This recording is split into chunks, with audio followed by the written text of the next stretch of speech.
Fala ovelhos, tudo bem? Bom, para quem ainda não me conhece, meu nome é Raquel Imazava e eu sou a voz da Ovelha Negra. Bom, hoje eu vim compartilhar com vocês uma das minhas grandes paixões, que é o cinema.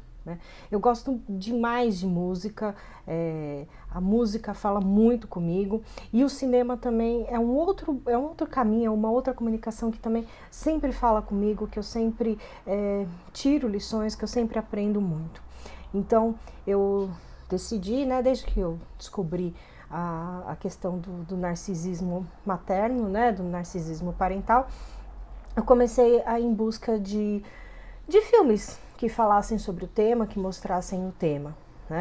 A grande dificuldade é que a maioria dos filmes não falam explicitamente o termo narcisismo em relação aos pais, mas é muito claro os sinais e as características.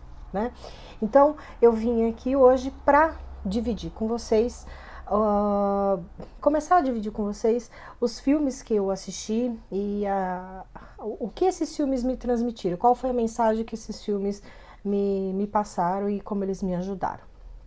Bom, o filme de hoje, na verdade, não é um filme, é uma animação. É uma animação que foi produzida pela Netflix, que são os irmãos Willoughbys. É uma animação muito bacana, muito bonita, muito rica em detalhes. Ele foi baseado num livro do mesmo nome, Os Willoughbys, que foi escrito pela Lois Lowry. A Lois Lowry é uma escritora americana extremamente reconhecida, muitíssimo premiada, e ela tem como característica falar sobre temas extremamente complexos.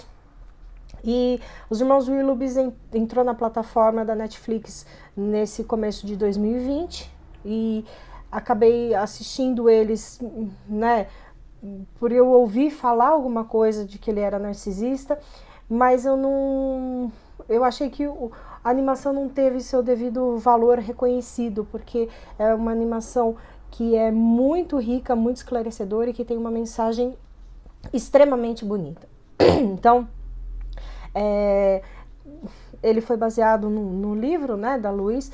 Eu não li o livro ainda, quero muito ler o livro, vou atrás dele, porque eu gostei demais do trabalho dela e da forma como ela colocou a história de uma maneira muito simbólica, e eu gosto muito disso, eu acho isso muito bonito. Bom, se você já viu a animação Os Irmãos Willoughbys, continue aqui, continue nesse vídeo. Se você ainda não viu, eu já vou te avisando para depois você não me xingar, vai ter muito spoiler, muito, inclusive do final do filme. Então, se você não viu o filme e odeia quando alguém te dê spoiler, porque eu particularmente fico muito brava, quando me contam spoiler de algum filme, para esse vídeo, salva ele para assistir depois, vai lá, hoje é sexta-feira, aproveita, pega o final de semana, pega o sábado, hoje à noite mesmo, assiste Os Irmãos Willoughby e depois vem assistir esse vídeo. Agora, se você não liga para spoiler e quer ouvir para ver se vale a pena assistir, continua aqui, tá? Eu, particularmente, acredito que vale muito a pena assistir, porque é uma animação muito bacana, já assisti diversas vezes, e cada vez que eu vejo, eu consigo enxergar uma nuance diferente do filme, uma cena, uma fala, é uma animação muito bacana, tá? Como sempre, eu estou com a minha colinha, então de vez em quando eu vou olhar aqui, vocês não se incomodem, tá? Porque senão fica parando o vídeo, eu até fiz um outro vídeo, mas ficou meio robozinho, eu não gostei não, tá bom? Bom, vamos lá. A animação não, como eu falei, ela não fala o termo narcisismo, ela coloca os pais como pais extremamente egoístas e completamente alheios às necessidades dos filhos, A história tem como narrador, o que eu achei fantástico, um gato, Eu amo os gatos, eu tenho 2 gatos, eu amo gato, e esse gato é um gato de rua, é um gato muito apropriado da sua posição de gato, vamos dizer assim, ele é um gato muito raiz, Ele é um gato sarcástico, ele é um gato extremamente, com humor extremamente ácido, E durante o filme ele vai falando sobre essa família, além de narrar, ele vai pontuando coisas nessa família, ele vai colocando uma visão dele, né, sobre os acontecimentos, e muitas vezes ele aparece também como um personagem secundário, né, ele entra na história ali em alguns determinados momentos, o que torna muito engraçado, né, porque ele aparece em momentos totalmente inusitados. Bom, tá aí a foto dele para vocês verem. Bom, e ele começa a história com a seguinte frase, né? As melhores histórias estão nas janelas que ninguém observa. E aí ele cai na casa dos Willoughbys e ele começa a narrar a história dos 4 irmãos, né? Que são o Tim, a Jane e os gêmeos Barnabys, né? Os gêmeos, eles possuem o mesmo nome, né? Porque os pais acham que como eles são gêmeos e são iguais mesmo, não tem por que colocar nomes diferentes, e para eles também tanto faz, porque eles não estão nem aí para os filhos. Então os gêmeos acabam tendo o mesmo nome, que são os Barnabys. E depois eles até entram numa parte do filme que eles acabam sendo identificados como Barnaby A e Barnaby B, e isso deixa eles extremamente felizes por esse reconhecimento da individualidade de cada um. Mas durante muito tempo no filme eles são somente os Barnabys. Bom, ele conta que essa família vem de uma grande linhagem, um grande legado de tradição, invenção, criatividade e coragem, né? E que toda essa tradição, todo esse legado da família dos Willoughbys acaba no pai do quarteto, né? Esse pai não consegue sustentar mais essa tradição, e depois a gente entende por quê, né? E a grande marca da família dos Willoughbys são os grandes bigodes ruivos, né?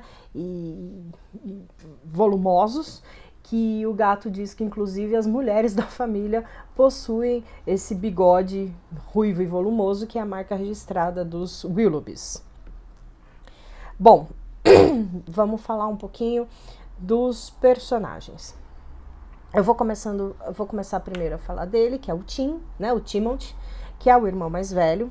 Bom, e a primeira cena que o Tim aparece, né, eu vou confessar para vocês que é uma cena assim de dói na alma, dói no coração. Eu chorei muito a primeira vez que eu vi, eu ainda me emociono quando eu vejo essa cena, porque o pai dele pega ele bebê, coloca ele no corredor, né, e diz assim: eu sou seu pai. E aquela mulher doce que você insultou com seu nascimento rude é a sua mãe. Se precisar de amor, eu te imploro, busque em outro lugar. E aí ele ainda olha para o filho, né, pro Tim, e diz assim: e não se esqueça, você é um Willoughby, né? E mesmo com toda essa maldade, né, o Tim ainda se apega nessa última frase, não se esqueça que você é um Willoughby, e ele tenta a todo momento buscar essa ancestralidade, honrar esse legado que ele está carregando de ser um Willoughby, né, e inclusive ter o bigode, né? O grande desejo, um dos grandes desejos do Tim é ter um bigode volumoso, e esse bigode não cresce. Esse bigode parou de crescer com o pai dele, né? Então toda a ancestralidade dele começa a ser negada a partir desse pai, e ele busca isso de uma maneira muito grande, assim. Então ele gosta de olhar os quadros da família, ele quer ter o bigode, mas o bigode dele não cresce. Bom, ele vai tentar fazer de tudo para se encaixar nessa família, né? Para ter o seu pertencimento, para poder ser um Willoughby, mas ele, né, como todo lar narcisista, ele é culpado por tudo, né? E ele tudo a culpa é dele, e ele é castigado dormindo no carvão. Eles têm no sótão da casa, onde tem o carvão para aquecer, para fazer o aquecimento da casa, e a forma de castigo é o Timothy dormir no carvão. E ele acaba até depois acostumando com isso. Para ele, a moto, pausar para a moto, ele acaba acostumando esse castigo, acaba acostumando dormir no carvão, ele acaba achando que é normal. Bom, A outra irmã é a Jane, né? A Jane é a que mais tem esperança na família, ela é a que mais busca mudança, ela é a que mais busca sair daquela situação de maus tratos. Ela é a que melhor enxerga a realidade dela e dos irmãos, então ela tem muita clareza do quanto eles são maltratados, do quanto os pais não gostam dele. E ela realmente acredita numa vida melhor e ela gosta muito de cantar, mas óbvio ela é proibida de cantar pela mãe, porque uma das paixões da mãe é tricotar, e quando ela começa a cantar, a mãe fala pro pai: "Ai, ela está me atrapalhando", e o pai grita com ela: "Para com essa cantoria que você está atrapalhando a sua mãe". Então a forma dela de se expressar, que é cantar, ela não pode, é totalmente negada.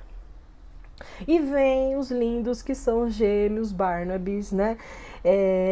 Eles têm o mesmo nome, eles têm só um suéter para os dois, eles dividem o mesmo suéter, então quando um tá precisando mais do que o outro, eles ficam trocando, né, o suéter, eles cedem esse suéter um para o outro.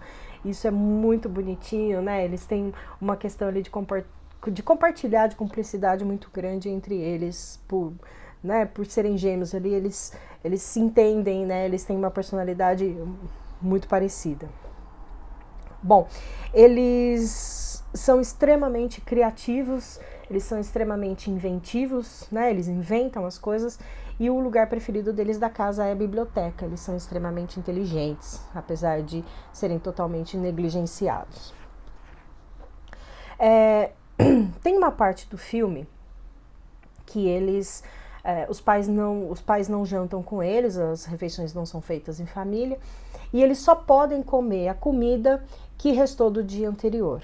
Mas a grande questão é que essa comida nunca sobra, e quando sobra é muito pouco para os 4, então eles estão sempre com fome, eles estão sempre passando fome, estão sempre atrás de comida. Mas a grande sacada nesse momento, a grande analogia que esse filme faz, é que essa fome não é uma fome de comida, é uma fome de amor. Né? Os pais têm aquele amor doente, mas é uma forma de amor entre eles, que a gente vai falar daqui a pouco, mas esse amor é só para eles, entre os dois, né? Esse amor nunca é distribuído para os filhos. Então, o que eles sentem não é a fome de comida, né? É a fome do amor, que é a comida básica, né? Para qualquer criança crescer, para qualquer criança desenvolver. Então, eles sentem essa fome, essa necessidade do amor que está representado no filme em forma de comida. E isso também é uma das cenas muito tristes do filme, porque você vê a grande necessidade, a grande busca deles, e os pais falam como que sobrou do dia anterior. Na verdade, você fica com o resto, porque o amor aqui é reservado somente para nós dois. Bom, continuando, né? A grande diferença, né, que é colocada nessa animação de um lar narcisista convencional, do que a gente está acostumado a ver, é que aqui os filhos são desprezados igualmente, né? Eles não têm os papéis que a gente está acostumado do filho, né, que é a ovelha negra, do papel do dourado, da criança perdida, né? Na verdade, aqui os filhos são todos desprezados na mesma intensidade, né? Na verdade, quem faz o papel do dourado, né, na história dos irmãos Willoughby, acaba sendo o próprio pai. E a gente vai falar isso daqui a pouco, mas o papel do dourado é representado por esse papel desse pai, né, que faz de tudo para obter o amor dessa mulher que é a mãe. O filme é interessante porque, assim, os 4, né, eles representam as características que os filhos e filhas de mães e pais narcisistas têm. E eles foram separados em personagens distintos para isso ficar mais claro, para isso ficar mais latente, né? Então, o Tim é o nosso medo, né? É o medo dos pais, é o medo da mudança, aquele que quer deixar tudo do jeito que tá, mesmo sendo horrível, a entrega vai ser boa. Bom, então, mesmo sendo horrível, mesmo ele vai fazer de tudo, né, para pertencer àquela família, para... Dentinho é meu cachorro, ele tá aqui sapateando, o vídeo tá cheio de interferência hoje, mas vamos lá, faz parte. E ele é o nosso, o Tim representa o nosso medo, né? O Tim, ele é todo travado porque, assim, mesmo depois que os pais não estão perto, né, os irmãos descem pelo corrimão da escada, ele começa a descer e trava no meio. Os irmãos estão pulando na cama dos pais e ele pula bem tímido, assim, bem com medo, né? Ele sonha com os pais, né? Ele tenta mesmo, os pais não estando ali, cuidar dos irmãos, manter a ordem, manter... Então, ele representa muito esse nosso lado de querer manter as coisas como estão e o medo dos pais, né? O Tim fica muito claro assim que ele consegue ter o distanciamento físico, mas ele ainda não consegue ter o distanciamento emocional, que é tão importante, que é o que eu falo com as pessoas que entram em contato comigo, que a gente conversa, que eu falo assim, não adianta você manter o contato zero se o teu distanciamento emocional não está trabalhado, né? Porque você continua longe fisicamente, mas você continua sofrendo, que é o que acontece com o Tim, né? Ele não consegue se separar, ele ainda tem muito medo. Bom, a Jane é a esperança, a vontade de viver, a vontade da mudança, né? Ela acredita que existe alguma coisa além daquela família. Então, uma cena, ela vê o arco-íris na janela, ela acredita que existe alguma coisa além ali do arco-íris, que ela pode ir atrás e que ela merece ir atrás. Mas ela é barrada todo momento pelo Tim, né? Então aqui é como se o medo realmente atrapalhasse a nossa vontade de mudar, né? O medo, que é o Tim, fica tolindo a Jane, que é a vontade de procurar uma vida diferente daquele sofrimento que eles têm, que é praticamente insuportável. E os gêmeos, né, que é a nossa parte criativa, inventiva, a nossa criança interior, que é totalmente desprezada. Inclusive, ela acaba sendo desprezada e sufocada até pelos próprios irmãos, né? O medo, que é o medo do Tim, ele também sufoca esses irmãos, esses gêmeos, que é essa parte criativa e inventiva da história, que é a parte lúdica da família. Bom, vamos falar agora um pouquinho dessa mãe, né? É uma típica narcisista, extremamente dramática. Tem umas cenas que ela se joga assim no sofá, que é fantástico, né? No sentido da personificação, é perfeita. Ela deixa muito explícito que ela não gosta dos filhos e que esses filhos atrapalham ela, atrapalham a vida dela, atrapalham o relacionamento dela com o pai. Ela é muito manipuladora e ela controla esse pai para que ele faça todos os desejos e as vontades dela, né? E aí, por que eu falo que esse pai entra na questão do papel do dourado? Porque a única coisa que esse pai quer, na verdade, é manter o status dele de que essa mulher o ama, de que essa mãe o ama, né?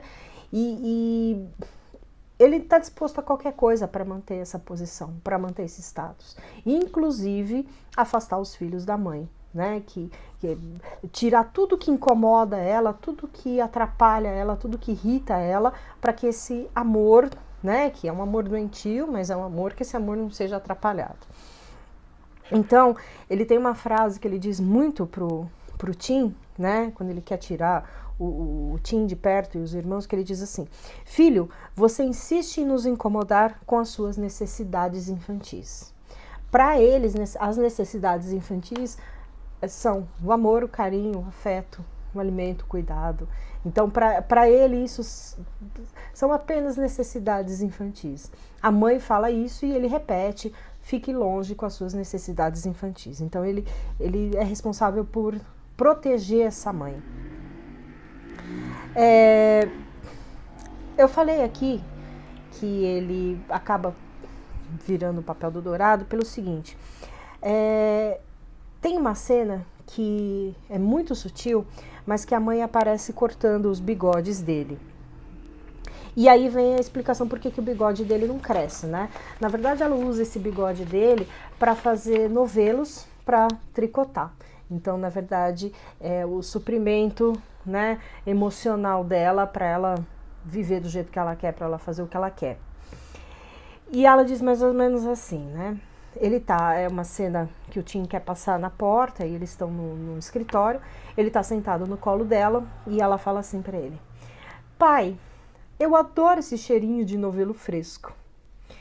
E aí ele faz assim, meio que ele late numa simbologia de uma submissão muito grande, né? Na submissão como se fosse um cachorro.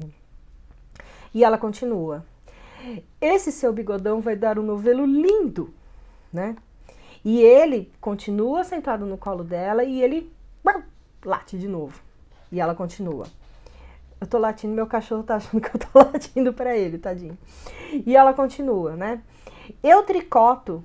Essa frase foi muito, muito emblemática pra mim. Eu tricoto e você fornece. É simples, né? Você quer que a mãe tenha um novelo, não quer? Porque eles se chamam de mãe e pai, né, no filme. Tem que querer, né? Você adora suéteres. Ai, que bonitinho. Então ela fala assim: eu tricoto e você fornece. Então é aquela questão do dourado com a narcisista, de um sustentar o comportamento do outro, né? Cada um tem a sua intenção com aquele relacionamento, né? A sua necessidade que quer ser mantida, e acaba um sustentando o comportamento e a maldade do outro para os dois terem o que querem, né? E aí ela fala, né? É simples, né? Você quer que a mãe tenha um novelo, não quer? Tem que querer porque você adora suéter. Então é como se ela falasse assim: você tem que manter porque você também adora essa posição, essa sua posição dentro da família, né? Essa composição onde você tem amor e os outros não. Então, essa mãe faz uma troca com ele no sentido de: você é subordinado a mim, você faz tudo o que eu quero e eu te dou o amor, né? Ou eu te dou as regalias, ou eu te dou essa permissão, né, para maltratar as crianças, para maltratar quem quer que seja, contanto que ninguém me atrapalhe. Então, é uma troca de interesses muito grande, como são as relações dos narcisistas com os dourados. Bom, voltando ao filme, né, voltando aos outros personagens, aquele bebê, né, na verdade, a história, né, gira em torno de um bebê que é colocado na porta, né, dos Billobs, e num primeiro ímpeto a Jane, mesmo com medo, a Jane vai lá e pega esse bebê e coloca para dentro de casa, e os pais falam assim, que eles não querem aquela criança, que aquela criança vai vir com mais necessidades infantis, e que é papel dos filhos, já que os filhos colocaram aquele bebê para dentro de casa, é papel dos filhos... Eita, dentinho, nem lati. É papel dos filhos darem um jeito naquela situação e se livrarem daquele bebê. Enfim, e eles saem nessa busca, né, de o que eles vão fazer com esse bebê. E eles colocam, eles estão andando na rua e eles olham, a Jane olha o arco-íris e fala: bom, no final desse arco-íris deve ter alguma coisa onde a gente pode deixar esse bebê. E eles encontram uma fábrica de doces e eles acabam deixando o bebê lá e eles acabam dando o nome para essa bebê de bebê Ruth. Deitou, vamos ver se agora ele fica. Bom, a bebê Ruth, né, ela é a grande virada na história dos irmãos Willoughby, né? A bebê Ruth é a própria personificação da mudança, né? Enquanto a Jane quer a mudança, a bebê Ruth, ela é a mudança, né? Então, ela como um bebê, como uma criança, ela é extremamente cheia de alegria, ela não para quieta, ela muda tudo, ela destrói tudo, né? Como uma boa grande mudança faz. As grandes mudanças, elas te destroem, te reconstroem. Então isso é personificado nesse bebê, nessa criança que não tem limite, não tem medo. Ela vai, ela tenta, ela experimenta. E no começo ela assusta muito os irmãos, né? Porque na verdade eles têm muito medo da mudança, né? Principalmente o Tim. A Jane ainda acolhe mais esse bebê, mas o Tim repele completamente o bebê. A única coisa que ele quer é colocar essa bebê em algum lugar e voltar para casa, né? Voltar para o mundo dele. Ele tem medo de sair de casa, ele tem medo de que eles não consigam achar um lugar para esse bebê e os pais não aceitem mais eles dentro de casa. E tem uma cena quando a bebê já tá na fábrica que aí entram dois personagens, né? Que é a babá e o comandante Melanoff, que daqui a pouco eu vou falar deles. Que a babá fala assim: a bebê Ruth vai poder ser o que ela quiser, ela pode ser até presidente. Então é essa mudança cheia de possibilidades, cheia de vida, cheia de caminhos, né? Que se podem abrir. E o Tim tem muito medo desse bebê, porque o Tim tem muito medo da mudança. Ele não aceita nem a Jane, que é a irmã, que tem uma vontade de mudar. Imagine a mudança em si. Bom, então, voltando à história, né? Eles deixam essa bebê, né? Eles deixam a bebê Ruth na fábrica de doces e estão voltando para casa. E quando eles estão voltando para casa, a Jane fala assim: mas não é possível que a gente não possa ter uma vida boa também, que a gente não possa ter uma família. Eu acho que seria melhor a gente ser órfão. E aí o Tim fala: como assim ser órfão? Como é que a gente vai ser órfão? A gente só vai ser órfão se os nossos pais morrerem. E ela fala assim: eu tenho uma ideia, a gente pode dar um jeito nisso. E aí a grande ideia da Jane, ela veio uma agência de viagens, é fazer um folheto fake e mandar os pais para uma viagem completamente assim suicida, para lugares totalmente perigosos, para aventuras completamente perigosas, para ver se assim, na verdade o desejo deles, dentro deles, não é matar os pais, né? Mas é matar aquela dor, é matar aquele sentimento e para eles é melhor ser órfão do que viver aquela vida. Então não é que eles querem matar os pais realmente, né? Eles querem se livrar daquela dor. Então eles inventam um folheto, eles fazem um folheto falso. E o grande chamariz desse folheto para os pais aceitarem a viagem é assim: crianças não são admitidas. E os pais, quando veem, né, recebem esse folheto, a primeira coisa que eles veem é: crianças não são admitidas, e eles falam: mas vamos fazer uma viagem. E aí a mãe fala assim: mas como a gente vai deixar essas crianças sozinhas aqui em casa, né? Eles vão destruir tudo, eles vão quebrar todas as nossas coisas. Aí o pai fala: não, a gente contrata uma babá. Aí ela fala assim: não, mas babás boas são caras. Aí ele fala: mas é por isso mesmo que a gente vai contratar uma babá barata, né? E eles partem nessa viagem mesmo antes da babá chegar. E os irmãos não sabem da existência dessa babá, dessa contratação. Então, os pais vão para a viagem, né? Eles comemoram: a gente agora é órfão. E, de repente, essa babá chega.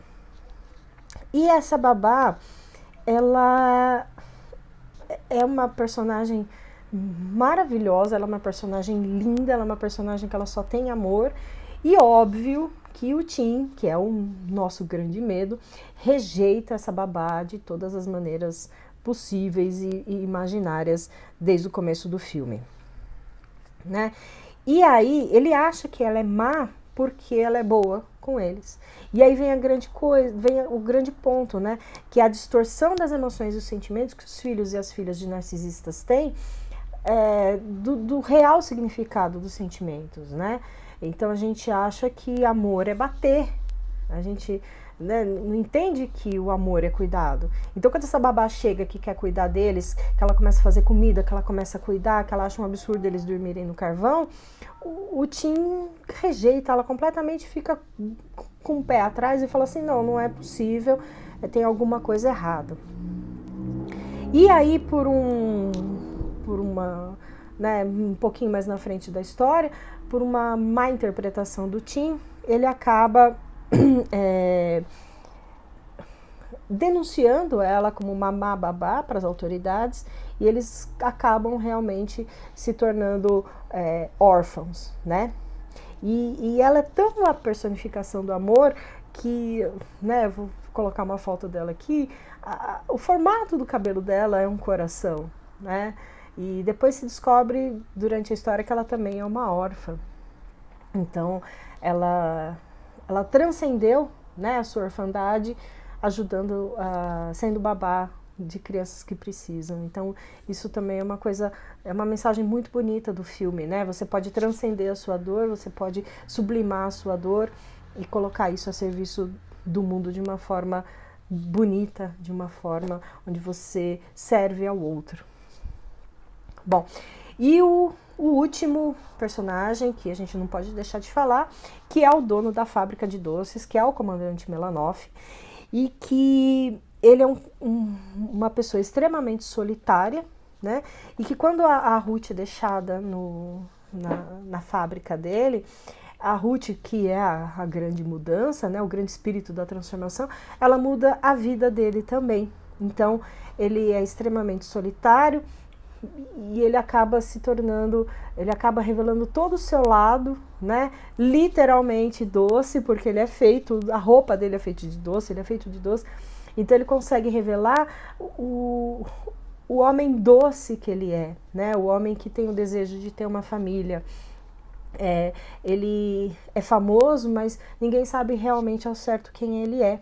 E a bebê Ruth vem com essa missão também de transformar a vida dele. Na verdade, ela vem ela transforma a vida de todo mundo, né? Ela é tão fofa que ela, né, vomita arco-íris. Bom, continuando a história, né? Então os pais do Tim não morrem na viagem, né? Eles conseguem se safar. Pausa para a moto. Eu vou arrumar um outro lugar para gravar, prometo para vocês. Bom, os pais não morrem, óbvio, né? Mas eles ficam sem dinheiro, então eles resolvem vender a casa para ter dinheiro para continuar viajando o mundo. E eles falam para babá dar um jeito nessas crianças. E aí que ocorre a grande confusão e eles acabam realmente indo para adoção e acabam realmente indo para lares adotivos, e eles percebem que não era do jeito que eles imaginavam, porque eles queriam ser órfãos, né? Na verdade, eles não queriam mais aquele sofrimento, mas eles queriam ficar juntos, né? Porque separados eles não conseguiam ser ninguém. E não é isso que acontece, porque cada um vai para um lar adotivo. Então, o que eles pensam, né? Na verdade, com a ajuda da babá, eles falam assim, bom, vamos fazer o seguinte, né? Vamos resgatar os nossos pais, vamos até lá onde eles estão, vamos resgatar os nossos pais, vamos salvar eles, trazer eles de volta, porque melhor, né, ficar com eles do que ficar sem eles. A gente aguenta o sofrimento, mas pelo menos a gente fica junto. E eles vão, né, atrás desses pais. Os pais estão numa montanha muito alta, muito difícil, cheia de gelo, e os pais já estão a ponto de morrer, e eles chegam nessa montanha e começam e salvam esses pais.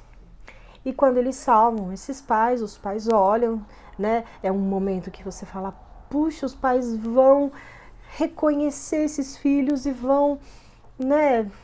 Puxa, chegou no final feliz. E não acontece, né? Os pais empurram eles, roubam o dirigível que eles usaram para chegar até a montanha e vão embora e largam os 4 lá.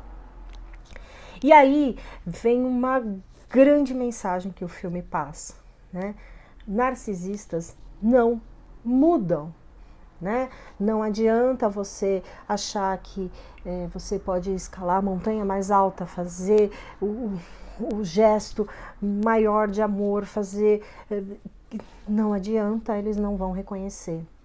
E é isso que acontece com os irmãos. Então a grande mensagem nesse momento é, eles não mudam. Por mais que você se sacrifique, por mais que você faça, por mais longe que você vá, eles não mudam.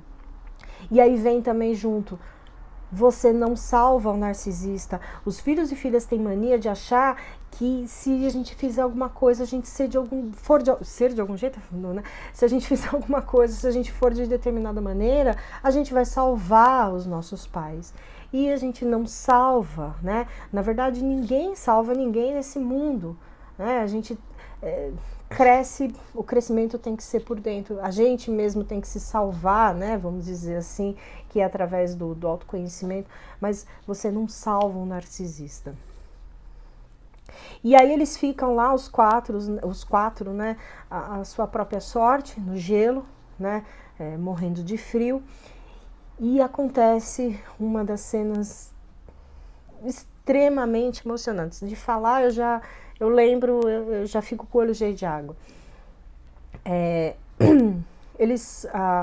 A Jane se junta com os gêmeos e ela começa a cantar, e o Tim tá preso na neve. E conforme ela começa a cantar, o Tim começa a encontrar a força dele, e ele começa a se soltar daquela neve, ele começa a entender, né, que não tem mais o que fazer, e ele acaba se libertando, né, metaforicamente ali do gelo, mas ele se liberta dos pais, e ele acaba transformando o medo dele em amor, né, ele se abre, e ele se junta com a Jane, né, que é a vontade de mudar, e com os gêmeos Barnabys, que é aquela criatividade, que é aquela infância que eles, né, aquela criança interior que eles perderam, e ali eles ficam juntos.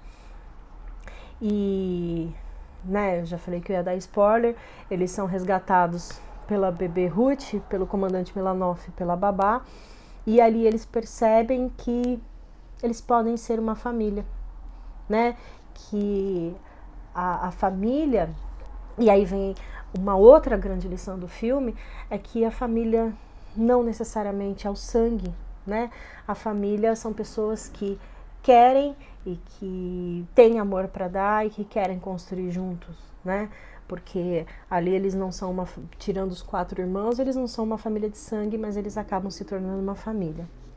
E é um momento muito bonito do filme, muito emocionante. E aí tem uma sequência, né, que o gato começa a narrar, eu vou colocando as fotos aqui, e essa sequência também, né, traz uma grande sacada, uma grande tomada de consciência, né, que é que todo mundo merece e precisa de amor, né? A gente não encontra isso na nossa família de sangue, mas não é por isso que a gente vai desistir de buscar. E acaba que esse amor deles é tão grande que o que eu falei no começo, o gato, que é o nosso narrador, acaba se entregando, né? E acaba se tornando, ele que tem tanto orgulho de ser um gato de rua, ele fala, nasci assim, não preciso, ele acaba se entregando para esse grande amor dessa grande família que se formou. E é isso, né? O filme acaba, o filme tem uma trilha sonora também muito bonita, a música de encerramento é muito bonita, se eu não me engano, chama I Choose, é muito, tem uma letra também de arrepiar, de falar, eu lembro, eu arrepio. E é isso, os irmãos Willoughbys, vale muito a pena assistir, recomendo que vocês assistam com esse olhar, né, e com o olhar de vocês também. Vou usar esse canal para falar desses filmes, tem muito filme bacana que fala sobre o tema, que passa muita mensagem que a gente precisa, mensagem de esperança, mensagem de crescimento, mensagem de libertação. Bom, espero que vocês tenham gostado, deixa aqui embaixo os comentários, eu vou falar de outros filmes, se tiver algum filme específico que vocês queiram que eu fale sobre, manda uma mensagem para mim, manda um recadinho, fala, olha Raquel, eu assisti esse filme, eu gostei, esse filme é ou não é, a gente bate um papo e conversa e fala sobre esses filmes. E na semana que vem eu já estou programada de colocar um outro filme aqui ainda, mas vai ser surpresa, tá bom? Bom, espero que vocês tenham gostado. Espero que vocês gostem da animação Os Irmãos Willoughby, que ela faça sentido para vocês como ela fez para mim, tá bom? Um grande beijo e eu espero te ver em breve. Tchau, tchau.